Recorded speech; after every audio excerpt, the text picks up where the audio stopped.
बिस्मिल्लाहिर्रहमानिर्रहीम। अस्सलामुअलैकुम वरहमतुल्लाहि वबरकातुहू।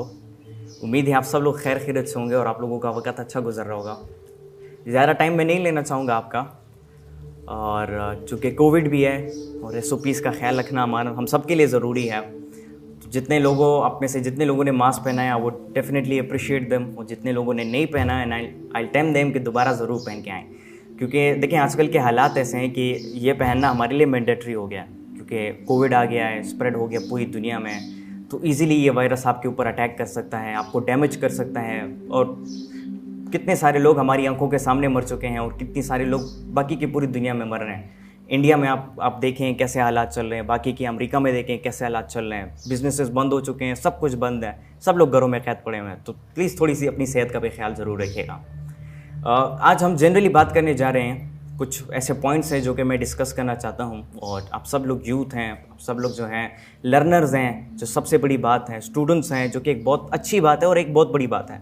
और ये मौका बहुत कम लोगों को मिलता है अपनी ज़िंदगी में कि वो सीखें, कुछ ऐसी जगहों पे जाएं कि जहाँ से उनको सीखने का मौका मिले। देखिए हमारे यहाँ एक बहुत ही गलत कॉन्सेप्ट है। जितनी भी हमारी सोसाइटी आपको देखने को मिलती है, चाहे सिर्फ पाकिस्तान नहीं बल्कि साउथ एशिया में जितने भी ममालिक हैं, चाहे वो हिंदुस्तान है, बांग्लादेश है, अफ़गानिस्तान है, उसमें पूरी की पूरी जिम्मेदारी स्कूल पे ही डाल देते हैं। अपनी जिम्मेदारी जो उनकी होती है उसको वो भूल जाते हैं, वो पूरी जिम्मेदारी स्कूल पे ही डाल लेते हैं। इसी तरीके से हमारी जो स्टूडेंट्स हैं, हमारी जो यूथ है, उनका भी यही कॉन्सेप्ट बना है। हम किसी इदारे जाएंगे, हम क्लासरूम में बैठेंगे, एक टीचर आएगा वाइट बोर्ड के ज़रिए से, ब्लैक बोर्ड के ज़रिए से हमें पढ़ाएगा, तब जाके हमें एक चीज़ की समझ आएगी, हम एक चीज़ सीखेंगे। वरना तो ना सीखना है ना लर्निंग है, कुछ भी नहीं है। ये हमारी यूथ का, हमारे लर्नर्स का और हमारे स्टूडेंट्स का एक गलत कॉन्सेप्ट बन चुका है, एक गलत फहमी है।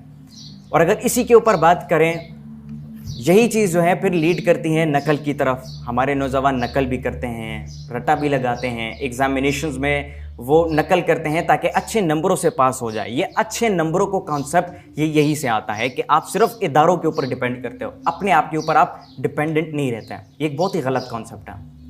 अच्छा, इस सोच को ख़त्म करने के लिए क्या हुआ कि जितनी भी बड़ी बड़ी ये आजकल सोशल मीडिया प्लेटफॉर्म्स और सर्च इंजन्स आपको देखने को मिल रहे हैं, वीडियो इंजन्स आपको देखने को मिल रहे हैं, चाहे वो यूट्यूब है, डेली मोशन है, या जितने भी वीडियो इंजन्स हैं, गूगल हो गया या याहू हो गया, और जितनी भी सर्च इंजन्स हैं, इसको बनाया गया ताकि लोगों के लिए रिसर्च और सीखने और सिखाने का अमल जो है आसान हो सके। इस चीज़ को तभी बनाया गया। और ज़ाहिरी बात है, अगर एक चीज़ को जिस मकसद के लिए बनाया जाता है, फिर उसी मकसद के लिए जब वो इस्तेमाल होगा तो इससे अच्छी बात और क्या हो सकती है। तो जब ये चीज़ लॉन्च हुई पूरी दुनिया में, लोगों ने इसका इस्तेमाल करना शुरू किया। इंटरनेट पे लोग जाके पढ़ाने भी लग गए और लोग इंटरनेट से सीखने भी लग गए, जिससे दोनों को फ़ायदा हुआ। जो पढ़ा रहा है उसकी फाइनेंशियल सपोर्ट हो रही है, वो अपने घर बार को चला पा रहा है, अपने काम रोज़गार को चला पा रहा है, और अपने लिए जो रिज़्क की बहाली है उसको कर रहा है। और जो सीख रहा है, तो जिस टॉपिक के ऊपर वो रिसर्च कर रहा है या जो भी कर रहा है, उसको वहाँ से इन्फॉर्मेशन मिल रही है, वो सीख रहा है, ये स्टूडेंट के लिए फ़ायदा हो गया। तो इस फ़ायदे के लिए इंटरनेट को और वीडियोस को बनाया गया, वीडियो इंजन्स को बनाया गया। लेकिन हमारे यहाँ क्या होता है, देखें, जो लफ्ज़ स्टूडेंट है, उर्दू में अगर इसको कहें तालिब इल्म, क्या इल्म का तलब करने वाला। देखें, अगर यही इल्म का तलब करने वाला जब किसी और चीज़ की तलब करने लग जाए तो क्या वो कामयाब हो पाएगा सीखने में? कभी कामयाब नहीं होगा। तो ये जो सर्च इंजन्स बनी, ये जो टेक्नोलॉजी आई ताकि हमारे जो सीखने और सिखाने का अमल है ये आसान हो सके, लोगों ने इसका गलत फ़ायदा उठाना शुरू कर दिया। आजकल आप सबके सामने लोग इस पे गाने सुनते हैं, लोग इस पे मूवीज़ देखते हैं, लोग इस पे ड्रामास देखते हैं। एंटरटेनमेंट पर्पसेस के लिए वो अलग बात है, लेकिन हमारे लोग हद से ज़्यादा पूरा पूरा दिन बैठे रहते हैं, कोई प्रॉब्लम नहीं होती उनको, वो इस्तेमाल करते रहते हैं। पूरी पूरी रात हमारे नौजवान जागे रहते हैं, कोई गेम खेल रहा है तो कोई सोशल मीडिया इस्तेमाल कर रहा है, तो कोई यूट्यूब का इस्तेमाल कर रहा है, तो कोई गाने सुन रहा है, तो कोई मूवीज़ देख रहा है, कोई ड्रामास देख रहा है। और ये डेफिनेटली हमारी पढ़ाई पे, हमारे कैरेक्टर पे, हर एक चीज़ पे एक दाग डाल रही है, एक नुकसान पहुंचा रही है। सबसे पहली बात अगर करें तो हमारी जो हेल्थ है, फिजिकल हेल्थ, मेंटल हेल्थ, उन दोनों को नुकसान पहुंचा रही है। क्या है कि जब हम जब स्क्रीन को देखते हैं, डिस्प्ले को देखते हैं, हमारी आइज़ दर्द करना शुरू करती हैं, आंखों की नज़र हमारी कमज़ोर हो जाती है। दूसरी बात, हमारे दिमाग के ऊपर असर पड़ता है, दिमाग बहुत ज़्यादा इफेक्ट होता है और वो ज़्यादा प्रोसेस चीज़ें नहीं कर पाता। क्यों? क्योंकि दिमाग आपका मेंटल जो आपकी परफॉर्मेंस होती है वो हेल्दी तब बनती है, आपका दिमाग, आपका जहन हेल्दी तब बनता है जब आपकी फिजिकल काम ज़्यादा हो। लेकिन चूंकि सोशल मीडिया इतना फैल गया, टेक्नोलॉजी इतनी फैल गई कि फिजिकल काम ऑलमोस्ट ख़त्म हो गए और सारे काम इंटरनेट के थ्रू हो रहे हैं। पैसे कमाना हो गया, उसको खर्च करना हो गया, घर बैठे आप शॉपिंग भी कर सकते हो, घर बैठे आप चीज़ें भी मंगवा सकते हो, कम्युनिकेशन भी घर बैठे कर सकते हो। और यानी ऐसा दौर भी आ चुका है कि जब ईद होती है तो सुबह उठकर ईद की नमाज़ पढ़ के लोग ईद मुबारक व्हाट्सएप पे भेज देते हैं और बाकी बंद हो जाते हैं सिस्टम। ये इस हद तक पहुँच चुका है। मुझे खुद याद है, मैं जब छोटा था, तकरीबन 7-8 साल का था, तो मेरे खुद के जो वालिद साहब थे वो मेरे भाई थे। ईद के दिन हम नमाज़ पढ़ के कब्रिस्तान जाते थे, वहाँ पे हम दुआ करते थे और दुआ करने के बाद जब हम वापस घर आते थे तो कभी चच्ची के घर, कभी फुप्पो के घर, कभी ताया अब्बू के घर, वहाँ पे जाके विज़िट करते थे, सबसे मुलाकात करते थे। लेकिन अब चूँकि कोविड का ड्यूरेशन भी आ चुका है, जिसकी वजह से हम इतना खुल के जो है नहीं मना पाए इस दफ़ा ईद। लेकिन that's not a big deal, और वो हमारे फ़ायदे के लिए था, हमारे अपने फ़ायदे के लिए था। तो बात मैं कर रहा था सोशल मीडिया के इस्तेमाल की, तो हमारे नौजवानों ने उसका गलत इस्तेमाल करना शुरू किया, जिसका नुकसान आप सबके सामने। हमारे नौजवान स्कूल्स, कॉलेजेस, यूनिवर्सिटीज़ तो जाते हैं, डिग्रियां तो हासिल कर पाते हैं, लेकिन ज़िंदगी में वो किरदार नहीं बन पाते, वो कमाल नहीं कर पाते जो कि उनको करना चाहिए अपनी लाइफ में। तो इसकी एक बहुत बड़ी वजह क्या है कि हम सिर्फ इदारों के ऊपर ट्रस्ट कर रहे हैं, और इंटरनेट और यूट्यूब हमारे पास है, टेक्नोलॉजी हमारे पास मौजूद है, लेकिन हम उसका गलत इस्तेमाल कर रहे हैं। तो अब करना क्या चाहिए? करना यही चाहिए कि हम उसके गलत इस्तेमाल को बंद करके उसके अच्छा जो इस्तेमाल है, जिस चीज़ के लिए वो बना है, हम उसका यूज़ करना शुरू करें। लेकिन ये हमारे लिए मुश्किल है। मुश्किल क्यों है? क्योंकि हमारा नफ्स हम पे इतना भारी हो चुका है कि हम सिर्फ एंटरटेनमेंट इन चीज़ों के पीछे जा रहे हैं। पढ़ाई, इन चीज़ों पे हम ज़्यादा फोकस नहीं कर पा रहे हैं। हम पूरी रात अगर जाग के मूवीज़ देखते रहें, गाने सुनते रहे, तो हम बोर नहीं होते। एक लम्हे के लिए किताब उठाकर क्या पढ़ लिया, हमें नींद आनी शुरू हो जाती है। इस हद तक हम पहुँच चुके हैं। तो आप खुद सोचें कि हमारा मुल्क कैसे तरक्की करेगा। और फिर इन्हीं नौजवानों के हाथ में अगर हमारे मुल्क की भागदौड़ चली जाए, अगर हमारे मुल्क का कंट्रोल इन्हीं नौजवानों के पास चले जाए, तो फिर आप खुद तसव्वुर कर सकते हैं कि हमारे मुल्क का क्या असर हो। और इसीलिए आज हम भुगत रहे हैं। तो इससे अच्छा ये है कि हम खुद कुर्बानी दें, अपनी एंटरटेनमेंट की, अपनी ज़िंदगी की कुर्बानी दें, क्योंकि यही जो आप लोगों की मेरी एज है, काम करने का उम्र तो यही है। अगर हम इस उम्र में काम को छोड़ के आराम के पीछे चले जाएं, तो फिर ऐसी ज़िंदगी का फ़ायदा क्या है? यहाँ पे मैं एक छोटी सी मिसाल खालिद बिन वलीद रज़ियल्लाहु ताला अन्हु की आपको देना चाहूँगा। अगर उनकी ज़िंदगी को आप पढ़ें तो आपको ज़ाहिरी बात है, वो सैफुल्लाह थे, अल्लाह की तलवार थे। वो उनकी ज़िंदगी को आप देखें तो एक भी जंग उन्होंने नहीं हारी, चाहे वो रोमन एम्पायर के ख़िलाफ़ हो या चाहे मुसलमानों के ख़िलाफ़ जो जंग ओहद, ग़ज़वे ओहद जो लड़ी गई थी, उसमें भी जो है वो जीत चुके थे।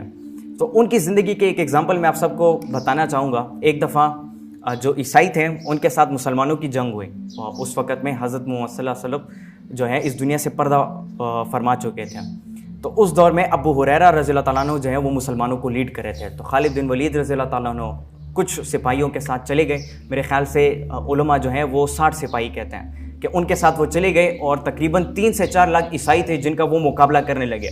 और ये जंग सुबह शुरू हुई और असर के वक़्त तक ये जंग लगातार चलती रही, और उन्होंने एक लम्हे के लिए भी उन्होंने आराम नहीं किया। और इस हद तक 39 मुसलमानों ने 4 लाख ईसाइयों का मुकाबला किया, 4 लाख मुशरिकों का मुकाबला किया कि वो मैदान छोड़कर भागने लग गए। तो खालिद बिन वलीद रज़ियल्लाहु ताला अन्हु ने क्या किया, अपनी तलवार उठाई और अपने सिपाहियों के साथ वो उनके पीछे भागने लग गए। तो पीछे से अबू हुरैरा रज़ियल्लाहु ताला अन्हु अपनी फ़ौज के साथ आ गए। तो उन्होंने उन्हें फरमाया कि आप यहाँ पे आराम करो, थोड़ी देर आप घर चले जाओ, रेस्ट करो, हम इनके पीछे चले जाते हैं, इनको हम देख लेंगे। वो आगे से क्या खूबसूरत अल्फाज फरमाते हैं कि आराम तो हम जन्नत में करेंगे, इस दुनिया में हम मेहनत करने के लिए आए हैं।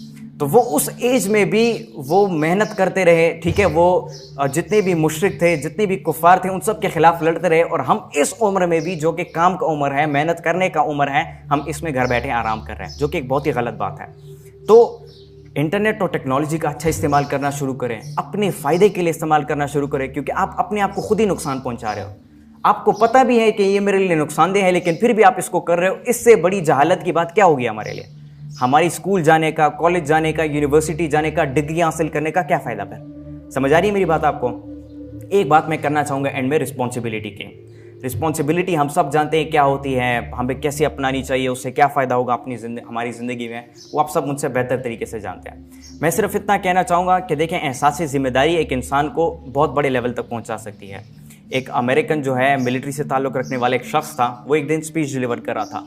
तो उसने स्पीच डिलीवर करते वक्त एक बड़ी खूबसूरत बात की, और वो बात क्या थी कि आप पूरी की पूरी दुनिया को जीत सकते हो। पूरी की पूरी दुनिया को जीतने के लिए सबसे पहला काम क्या जरूरी है कि जब आप सुबह उठते हो तो अपने बिस्तर को ठीक कर लिया करो। हालांकि एक बहुत छोटी बात है, बहुत ज्यादा छोटी बात है अपने बिस्तर को ठीक करना, लेकिन बहुत कम लोग इसको करते हैं। अक्सर हमारे घर में हमारी माँ होती है या हमारी बहनें होती हैं जो कि उठकर हमारी बिस्तरों को ठीक करती हैं, हमारे लिए नाश्ता तैयार करती हैं, सब कुछ वो करती हैं, कपड़े भी प्रेस हमारे लिए वो करती हैं, हम कुछ नहीं करते हैं। वो जिस तरह कहते हैं ना, खाना नो प्रशांति जुन तेरो, तो उसी तरीके का हमारे हिसाब है। तो उसकी वो बात मुझे बड़ी खूबसूरत लगी कि अगर आप पूरी दुनिया को जीतना चाहते हो तो सबसे पहले उठकर अपने बिस्तरी को ठीक करो। अब इससे क्या होगा, जब आप उठ के अपने बिस्तरे को ठीक करोगे तो आपको खुशी महसूस होगी कि यार मैंने तो कुछ कर लिया, चलो बहुत कुछ नहीं कर सका, कुछ ना कुछ तो कर लिया। अच्छा, फिर वही आपको मोटिवेट करेगा और कुछ करने में। बिस्तर ठीक किया, फिर आप जब उठते हो आपके अंदर मोटिवेशन होती है कोई और रिस्पॉन्सिबिलिटी जो कि आपकी होती है उसको निभाने में। अब क्या होता है, आप अपने कपड़े प्रेस करना शुरू कर देते हो। इसी तरीके से जब आप छोटे लेवल से स्टार्ट करते हो आप बड़े लेवल तक चढ़ते जाते हो। जब आप सीढ़ियों पे चढ़ते हो तो डायरेक्ट छलांग लगा के तो दूसरी छत तक नहीं पहुंचते, एक एक सीढ़ी पर स्टेप करके आप दूसरी छत तक पहुंचते हो। अगर आप छलांग लगाओगे तो सीढ़ियों से गिर के जख्म लग जाएगा, आपको जख्मी हो जाओगे आप। तो इसी तरीके से छोटी रिस्पॉन्सिबिलिटीज से शुरू करें। वो क्या है, ज़्यादातर लोगों ने यहाँ पे मास्क पहना हुआ है, कुछ लोगों ने मास्क नहीं पहना। क्यों? वो एहसास जिम्मेदारी नहीं है उनके अंदर मतलब पता है उनको कि मेरे लिए ज़रूरी है, लेकिन फिर भी वो उसको नहीं कर रहे हैं। तो ये जो पॉइंट है ये बहुत ही नेगेटिव पॉइंट है आपका, और इससे एक गलत तस्वीर आपकी दूसरे इंसान पे जाती है, दूसरे इंसान के जहन में एक गलत तस्वीर आपकी जाती है। तो इससे बचने के लिए आप जिम्मेदारी उठाना शुरू करो। आप क्लासरूम में जो है पढ़ना शुरू करो, सही मानों में पढ़ना सीखना शुरू करो। आप बेशक इदारे आओ, यूनिवर्सिटी जाओ, स्कूल जाओ, कॉलेज जाओ, आप वहाँ पे पढ़ो, लेकिन असल मानों में पढ़ना शुरू करो। ना कि जिस तरह हमारी यूथ पढ़ती है कि पढ़ लेकर सिर्फ मेमोराइज कर लेती है, एग्जाम में नकल का सहारा लेके, ठीक है, चीटिंग धोखे का सहारा लेके पास हो जाती है, और फिर उनसे कुछ भी नहीं बन पाता। Jack of all the trades and the master of none, वो चीज़ बन जाती है उनसे। तो लिहाजा एहसास जिम्मेदार बनो, ठीक है। जिम्मेदारी का जो एहसास है इसको अपने अंदर बिल्ड करो, चाहे वो मास्क पहनना हो, चाहे वो SOPs को फॉलो करना हो। अब यहाँ पर तकरीबन ये 5 o'clock की जो क्लास थी शुरू हो रही थी, तो मैं यहाँ पे बैठ के हम एक वीडियो रिकॉर्ड कर रहे थे। तो उसके दौरान मेरे पीछे कुछ शख्स खड़े थे, हमें देख भी रहे थे, वो बातें कर रहे थे आपस में। तो वो बातें पश्तो लैंग्वेज में कर रहे थे। अब मेरे वैसे ही दिल में आए कि देखो इनके अंदर भी जिम्मेदारी नहीं है। क्यों नहीं है? क्योंकि जहाँ पे ये लोग खड़े हैं अंग्रेज़ी सीखने के लिए, उसी जगह पे ये लोग पश्तो में बात करें तो ये कैसे अंग्रेज़ी सीखेंगे? ये सवाल मेरे जहन में आया। तो जब आप यहाँ पे होते हैं, इवन जब आप अपने घर में होते हो, ट्राई टू स्पीक इंग्लिश ताकि आपकी इंप्रूवमेंट हो सके। What is this? This is also a responsibility. ये भी एक रिस्पॉन्सिबिलिटी है कि जिससे आपको फ़ायदा होगा, आपके किरदार को फ़ायदा होगा। ज़ाहिरी बात है, आपको फ़ायदा है, आपके किरदार को फ़ायदा है, आपकी ज़िंदगी आपके लिए आसान हो जाएगी। बाहर मुल्क में पढ़ने का मौका आपको मिल जाएगा, इंटरनेट पे अपनी सर्विसेज देने का मौका मिल जाएगा, आपको बहुत कुछ हो सकता है। एंड में मैं सिर्फ इतना कहना चाहूँगा कि देखिए फ्रीलांसिंग का दौर है, इंटरनेट का दौर है, बिजनेसेस सब कुछ जो है इंटरनेट की तरफ चलता जा रहा है। लोग अब प्रैक्टिकल कारोबार पे इतना फोकस नहीं कर रहे हैं जितना कि इंटरनेट के थ्रू लोग अर्निंग से फोकस करें। वो अलग बात है कि हमारे पाकिस्तान में इस चीज़ का ट्रेंड अभी तक शुरू नहीं हुआ, लेकिन उम्मीद है कि हमारे पाकिस्तान में लोग आ रहे हैं, आहिस्ता आहिस्ता आ रहे हैं, लेकिन इंशाल्लाह ताला आते जाएंगे इस चीज़ की तरफ। और याद रखें कि हमने इस प्लेटफॉर्म में भी काम करना है तो एक मकसद हमारा ज़रूर होना चाहिए। इंटरनेट के थ्रू अगर हमने पैसे कमाने हैं या हमने जो है बिज़नेस करना है, जो कुछ भी आप लोगों ने करना है, और वो क्या है, वो अपने मुल्क पाकिस्तान की अच्छी तस्वीर पूरी दुनिया को दिखाना है। क्योंकि जब आप इंटरनेट पे काम करना शुरू कर देते हो, आपकी मर्जी, आप करना चाहते हो करो, नहीं करना चाहते ना करो, लेकिन जब आप करना शुरू करोगे तो हमारा पाकिस्तान जो है उसकी ग्रोथ शुरू हो जाएगी, इकोनॉमी हमारी मुल्क की मजबूत होना शुरू हो जाएगी, और हमारी मुल्क की एक अच्छी तस्वीर पूरी दुनिया को नज़र आ जाएगी कि देखो पाकिस्तान के लोग भी अवेयर हो चुके हैं, वो भी इंटरनेट और इसकी अहमियत, टेक्नोलॉजी की अहमियत को जान चुके हैं और इसकी तरफ धीरे धीरे बढ़ रहे हैं। तो आप इंटरनेट के थ्रू अपनी जो कोई भी प्रोफेशन है आपका, चाहे आप डिज़ाइनिंग कर सकते हो, इवन मैंने फ्रीलांसिंग में ऐसे लोग भी देखे हैं जो कि पैसे लेते हैं कि मैं आपके लिए दुआ करूंगा, आप मुझे पैसे दो। लोग उनको पैसे देते हैं और वो उनके लिए दुआ करते हैं। ऐसे लोग भी मौजूद हैं जो कि इस चीज़ से भी पैसे कमा रहे हैं। तो अगर इस चीज़ से पैसे कमाए जा सकते हैं दूसरों को दुआ देकर, तो और कितनी सारी चीज़ें होंगी कि जिसके थ्रू हम खुद को फाइनेंशियली सपोर्ट कर पाएंगे, हम अपने पेरेंट्स को, अपने घर को सपोर्ट कर पाएंगे। सही है, बहुत बहुत शुक्रिया आप सब लोगों का। लाइन आहिस्ता आहिस्ता से प्लीज़ आप लोग पहले जा सकते हैं और इनके जाने के बाद आहिस्ता आहिस्ता से आप लोग जा सकते हैं।